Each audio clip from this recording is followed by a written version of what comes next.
Hi there, Steve McGee, just reporting in from Parliament House for another sitting week of Parliament. At this stage, it looks like it's our third last week, although there is a suggestion that we may be adding another week of Parliament, possibly in October. I'm not sure at this stage. It's been an interesting week. I did a member statement in lieu of doing a valedictory statement. So I did my first member statement just to sum up some of the achievements we've had in Melton and some of the great infrastructure builds and some of the outcomes that we've had over the last 7 years. And that was just to highlight what has actually happened in Melton. For the doubters out there, have a listen to it. You'd be surprised. You've said nothing's happened. You know, nearly $10 billion of infrastructure has been built in the last 7.5 years, more than any other time in Melton's history. But anyway, so we did a bit of a wrap up of that. We'll do another couple of member statements before I finish up at the end of the year, just to thank people and sum up again some of the things that have occurred. There's been 4 or 5 pieces of legislation debated. There's a current one going on at the moment about workplace protection orders.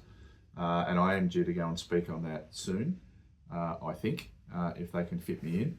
And that's where we've had to legislate or put in legislation in regard to protecting people in retail and in the transport industry from abuse, assault, intimidation, harassment.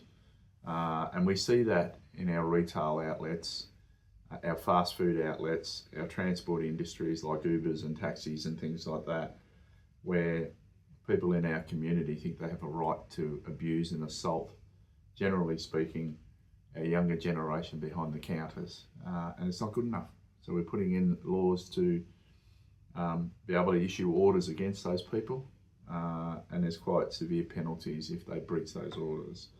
The other one that I was speaking on was the nurse-patient ratio, the Safer Patient Care Bill, which I haven't been able to get up on that one at this stage. I've got a speech ready to go.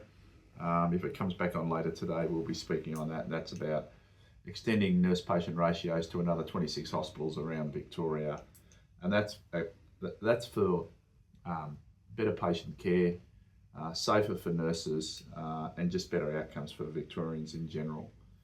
So there are a couple of bits of legislation that I'll be concentrating on this week. There was a multicultural bill.